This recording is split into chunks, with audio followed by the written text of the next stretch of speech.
برادران اسلام، اللہ تعالیٰ کی رحمت اور بخشش کی امید ہر مسلمان کو رکھنی چاہیے، لیکن اس کا مطلب یہ نہیں ہرگز کہ عمل کو ترک کر دیا جائے اور صرف امیدوں پر بھروسہ کیا جائے۔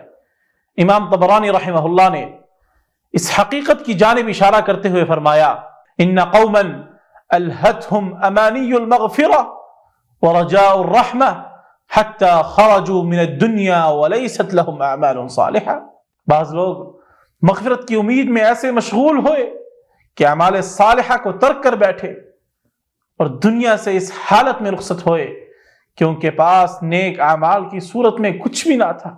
اللہ کی رحمت کی امید کے ساتھ ساتھ نیک عمل بھی بہت ضروری ہے۔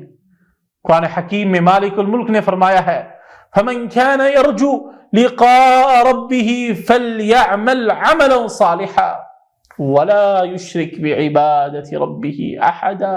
بس جو کوئی اپنے رب کی ملاقات کا امیدوار ہو، اسے چاہیے کہ نیک عمل کرے اور عبادت میں اپنے رب کے ساتھ کسی اور کو شریک نہ کرے۔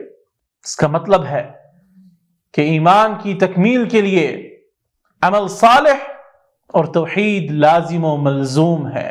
امید کو عمل سے الگ کر دینا ایک خطرناک راستہ ہے جو انسان کو خسارے میں ڈال سکتا ہے۔ اسی طرح رسول اللہ صلی اللہ علیہ وسلم نے فرمایا: الکیس من دان نفسه وعمل لما بعد الموت والعاجز من اتبع نفسه هواها وتمنى على اللہ۔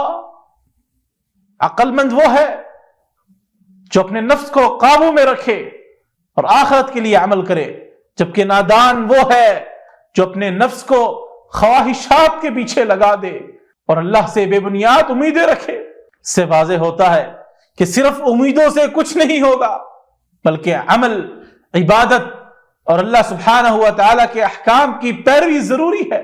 مالک الملک سے دعا ہے کہ اللہ سبحانہ و تعالیٰ ہمیں سچی توبہ اور نیک اعمال کی توفیق عطا فرمائے، ہمیں موت اس حال میں دے کہ ہم لا الہ الا اللہ کا کلمہ بلند کر رہے ہوں۔ وما علینا الا البلاغ المبین۔